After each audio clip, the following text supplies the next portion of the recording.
I, 17F, was recently forgotten about on the day of my parents' wedding. My parents have been together for about 25 years, but they never actually got married. That's why when my dad, 50 meters, proposed to my mother 49F on their anniversary, which they have always celebrated on the date my mother found out she was pregnant with my eldest sister, even tough they were already together before, everyone, including me, was elated and celebrated the occasion with great joy. This happened all the way back in February. They immediately jumped into wedding planning, deciding very early on a small event in Hawaii with just the closest family and friends for an intimate ceremony. Almost immediately my mother asked my sister, 25F, to be her maid of honor, and my dad asked my brother, 22 meters, to be his groomsman. I wasn't surprised or offended by this. My sister had always been a mommy's girl and they both enjoyed spending time with each other, shopping and socializing, so they had a very close bond, and the same goes for my father and brother. They always played football together and messed around with cars. My father even trained my brother's team for a while in middle school. That had always left me as the odd one out. I tried to insert myself on my family's hobbies and groups that they had within our home, but was always rebuffed. Maybe they could sense that my interest on their activities wasn't all that genuine, or maybe they just didn't care. Either way, I was used to being the last and least important member of my family. Mom had sis and dad had bro. My parents had each other, and my two siblings were closer to each other than they ever were to me, leaving me very lonely and isolated in my own home.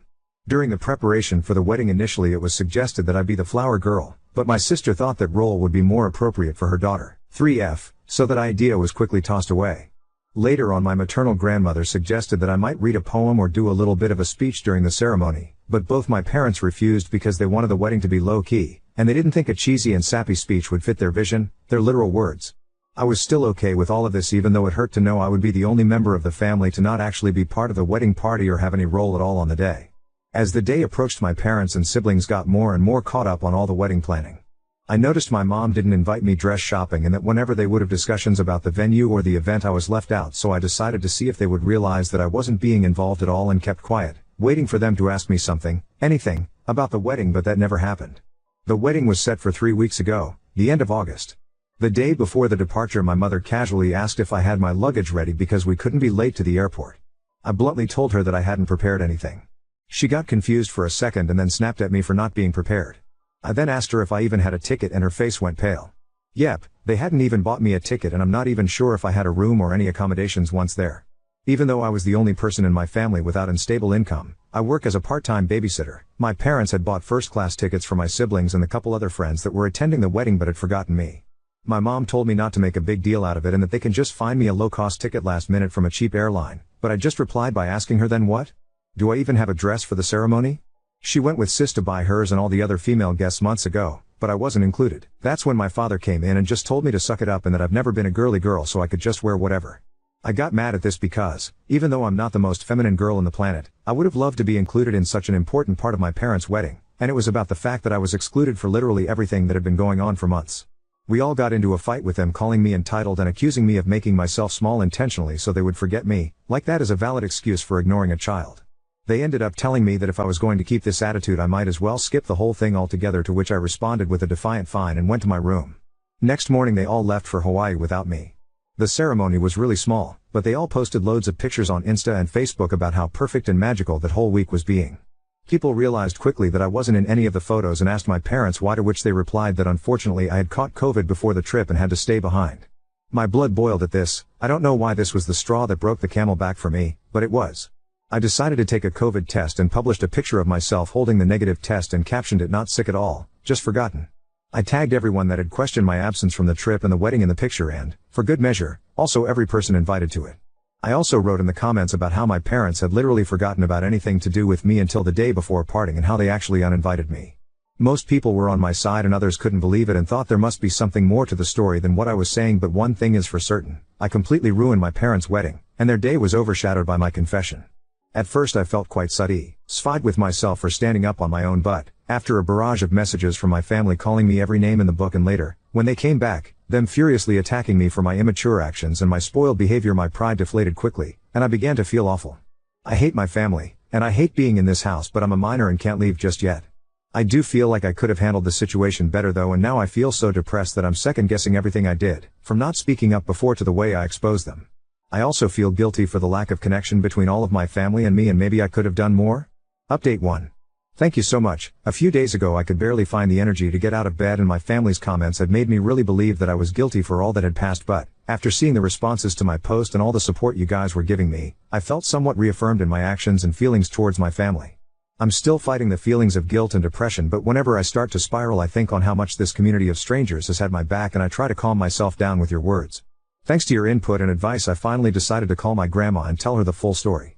Just to clarify a point before going on, I said this in the comments, but I feel like I should put it here also. My grandma 77F did not attend the wedding. She lives several states away and has mobility issues, so she doesn't travel anymore. We went to visit her around Easter and that's when she commented that I might read a poem at the ceremony, but that was the last time I saw her in person before all this. She's always been very loving to me and has called out my parents in the past for their favoritism, but it's hard for her to play a more active role in my upbringing since she lives so far, and I am always worried about bothering her due to her age and health condition. She had a minor stroke a few years back and is now back to normal, but I still worry. Anyway, I called her and laid out everything that had happened with the wedding and how my parents didn't even buy me a ticket to go with them. She came to the same conclusion that most commenters did when I told her that it was simply impossible, that they had forgotten and that they did it on purpose. I cried on the phone with her, laying out how I was feeling, how this has been going on forever, how I feel in the aftermath, and most importantly about my need to get out. She was extremely sweet and comforting to me and told me that I had nothing else to worry about because she had my back 100% and told me to take it easy but make plans for my future and that she'd help me.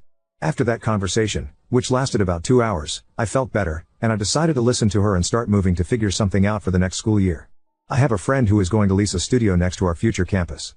She has a great relationship with her parents, but she has 5 younger siblings and wants to be more independent, so that's why she decided to move out. I asked her if I could move in with her temporarily and that I would pay her rent as soon as I got a job.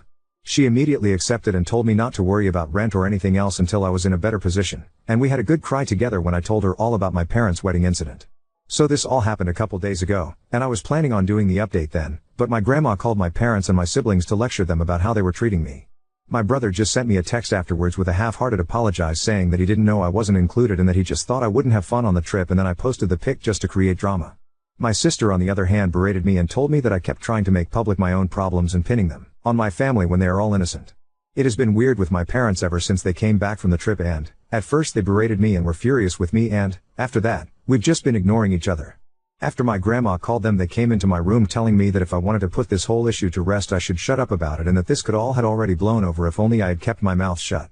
I just asked them to leave my room and then I called my grandma again to tell her what had gone down. She then told me that she and my uncle had bought plane tickets to come down to see me. This was something that I was actually scared about because my grandma's health is not the best and this kind of effort is a lot for her, and I know how complicated it is for her to get on a plane, so I tried to dissuade her from coming and told her everything would be okay, but she wouldn't listen and told me that she was long overdue a conversation with my parents and that she wanted to see me. I'm stressed for her, and I feel again like I forced her to take a long uncomfortable trip because of me and that maybe I should have dealt with this myself. I do want to see her, and I wish for nothing more than to hug her right now, but I'm worried about her. At least my uncle, Mom's older brother, is coming with her, but I hope she doesn't exhaust herself or nothing happens to her because that would break me. They arrive tomorrow and have not informed my parents of their trip. My grandma asked me to keep it until she gets here. I hope she is able to make my parents see the mistake in their actions or, at the very least, help me break the news to them that I'm moving out very soon, and I plan on being no contact with them. I don't know, I'm worried about her having to do so much for me and bothering her, but I also appreciate and love her so much for doing all this for me. Update 2. So my grandma called me to tell me she was coming here to see me and help me out. I was very stressed about it because my grandma has a very hard time traveling, so for her to take this trip meant that she would be under enormous stress, and I felt responsible for her since I was the one that called her. She arrived early Monday morning with my uncle and I went to get her at the airport. NGL, it was a very intense and emotional moment, and as soon as I saw her I ran to her arms and broke down sobbing. I don't even know if I was able to tell her anything at that moment because of how hard I was crying, and I had so many things to say. Thank you for coming, for being so good to me, for having my back. I'm sorry to have made you take this trip. I feel awful at home. I don't know if my parents love me, but I know you do. Am I an affair child? I truly was hit with all of this plus the guilt and the anxiety all at once when I saw her, but she held me tight in her arms telling me everything was going to be okay. My uncle hugged us as well. I don't know how long we stayed like this, but it must have been a while until my uncle told me we should get going. We grabbed a cab and went to their hotel. My grandma had teary eyes and I could feel her breathing heavily, which scared me, but she kept hugging me and smiling all the way. She had reserved a double room so I could stay with her for these days, and once they were settled in and I was more calm, we sat down and I poured everything out for them. The years of neglect and the emotional abuse, how I was feeling miserable after the trip, but also for years now, how my parents have been trying to make me feel guilty for all of this that has happened, how I was scared about my future but my end. One priority at the moment now was to move out of that house even at the expense of my school work, how I have made arrangements to move in with my friend and I was looking for a job, and I told them about this post and how some people thought I might be an affair child and that I was beginning to question that as well. It was a lot and I could tell they were both really affected by what I was saying, but they kept comforting me and making me feel safe to open up to them. After I unloaded all my concerns with them, my grandma reassured me that I had nothing to worry about anymore and that she would be here for me always. First of all, she reassured me that I was not an affair child and that both my parents were thrilled when my mother got pregnant with me and that she knew the ultimate deal breaker for my mom was cheating and she believed it was the same for my father. Apparently the favoritism began showing when I was around 3 to 4 years old when my parents were constantly complaining about having a young kid in the house and they were bothered because they could take my older siblings to their stuff but not me, and I was also very shy and a bit of a crybaby, which they had no patience with and made me very different from my siblings.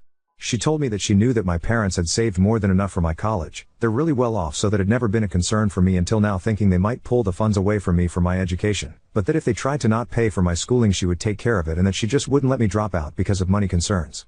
She also told me she would help me with rent and an allowance to move out. She was very generous and I thanked her for it all, but I also told her that this experience had been eye-opening in the sense that I never realized how privileged I had been economically all my life. For all their faults, my parents have pampered me, money-wise, all my life. I went to private school, I have a rather large monthly allowance, I've had a card for years now and they have never objected to any of my expenses. Seeing the stories here I realized how good I've had it so far and how, being dependable on them all my life, made me so exposed to losing everything, and I want to be independent now, not just own my parents, but from everyone. I feel like I need to learn to stand up on my own. Writing this and having just read all the stories of people in truly awful situations makes me feel like I've been a spoiled brat all my life, tbh. She insisted on me accepting my help until I don't need it anymore and I accepted that, but will look for a job and try to make it out on my own. We relaxed for a while in the hotel because we were all exhausted from the morning, but in the afternoon we grabbed a cab and went to my house. My parents were extremely surprised to see my grandma and uncle with me when I entered the door, but before they could say anything my grandma told me to go pack all my essentials while they talked to them. I rushed upstairs and I could hear my grandma and uncle berating my parents for all that they had put me through. At first I also heard my parents trying to defend themselves, but eventually they quieted down. When I came downstairs with 2 suitcases and my backpack full to the brim with everything important that I had in my room, they were all in the living room. My father was beet red and my mother was sobbing like a child, and when she saw me she extended her arms on my direction saying she was sorry, but I just said save it with the coldest tone I could muster, and my dad said that I didn't have to be jerked, to which both my uncle and grandma told him to shut up. I left the house at that moment and waited for the cab outside. In the hotel my grandma reassured me that I wouldn't have to go back to them and that they told her my college tuition was never in question for them and that they had planned to throw me an extravagant birthday party to make up for the wedding mess and were going to be giving me a car as an apology for everything. But my grandma was having none of that BS because it was pretty obvious to her that they were only trying to save face and they were coming up with these things on the fly and that a party and a car would not mock up for all that they have put me through. Apparently the moment that broke my mother was when she told her that I had even questioned my paternity, and she started crying then, but my grandma told her that what else could they expect when they had excluded me repeatedly from all family events since I was a child. She told me that she would make sure they made the payments to my school unless I preferred to completely cut ties with them and have her pay until I can pay myself, and I asked her to do that. I felt bad because I feel like it's not her responsibility, but I truly don't want anything else from my parents anymore, and although my grandma is pretty well off herself, she's not as wealthy as my parents, but she reassured me that everything is alright and that everything going to me would be taken away from my mom's inheritance. So the next day we went with my friend, her parents and grandma to the studio where we were planning to move, and immediately upon arriving my grandma said absolutely not. I knew from pictures that the studio was very, very small and dirty, but we saw water damage and mold in the bathroom and kitchenette, and there was also rust in the little old appliances. I knew all of this beforehand, but I figured I could live with that, at least for a while. But the thing that the adults pointed out that actually made me and my friend change our minds was the fact that this studio was street level in a bad neighborhood in a building that didn't seem particularly safe and had bullet holes on the walls, which I didn't even know what those were until my friend's dad pointed it out. So grandma and my friend's parents said they would look for an apartment for us in a better location and they'd help cover the costs. Both my friend and I want to be independent, but we realize that with our most likely minimum wage jobs in such a high demand area we won't be able to find anything better on our own, so the plan is we're going to look for a 2-bedroom apartment. Me and my friend are going to pay what we had previously planned for the studio, and her parents and my grandma will cover the difference. I know it's still quite spoiled of me to expect that help from my grandma, but after seeing the studio in person I truly wouldn't have felt safe there. My friend's parents, who were somewhat aware of what I was going through, told me that I could move in with them until we find a nice apartment, to which I'm extremely grateful since grandma is going back in a couple of days and I've been staying in the hotel with her ever since. Apparently my friend, her parents and my grandma spoke about this before coming to me to make sure I had some safe place to stay until we move into the apartment, which is still to be found. I teared up a little as I thanked them, seeing how people were rallying behind me to offer help. Since then I've been moving some of the stuff I had left at my parents' and setting my space in my friends. My mom keeps crying and apologizing every time I go back, and even my father has said sorry, but I remain distant and cold towards them. My sister called and said that our mother was a mess and that I was a D/CK for what I had done, but before she could say anything else I hanged up the phone and blocked her. I was going to block my brother as well when I saw that he had sent me a very long message apologizing again and again for all that he has done to me and for not realizing our parents were treating me so poorly. He says he's been doing a lot of self-reflection on the days since Grandma called and realized that he had been in the wrong for assuming I wasn't on the trip because I wouldn't want to go and for just allowing my parents to exclude me for all those years. I sent a brief reply thanking him for his words but telling him I need space and I was not ready to accept his apology. I feel like he might be genuine because he has never been nasty to me the way my sister has, just aloof towards me, but I also feel like I need to keep him away for the moment. Also, keeping a bridge up with my family feels like the right thing to do right now that everything is so fresh. Maybe in the future he will show me he's just as nasty as everyone else and I'd block him, but as long as he respects my boundaries I feel better not cutting him off completely. I've also made an appointment with a therapist who specializes in neglected teens and I have my first preliminary visit next week, again funded by my grandma, which makes me feel ever more eager to find a job ASAP to take the burden off of her, even if she tells me time and time again she is happy to do all of this for me. That's where things stand right now. I don't know if I'll update again, maybe when I start classes or move to the apartment, but right now I'm just trying to enjoy some time with my grandma and my uncle and learn to grow and get rid of this feelings of guilt and depression that have been plaguing me for so long. I want to thank once again all of this community for being so nice and helpful to me, and all of you who have messaged me with your own personal stories of getting kicked out or having to learn how to make it on your own at a too early age. You've helped me feel a lot less alone and made me realize that things can get better if I work hard for it. I feel kind of spoiled for having such an amazing support system on my grandma, uncles and my friend, but you all guys are right. Reaching out has been the absolute best decision I could have taken, and opening up about my feelings to those who love me and to all of you internet friends has absolutely saved me, so thank you. Really, I'm more grateful than words can ever tell.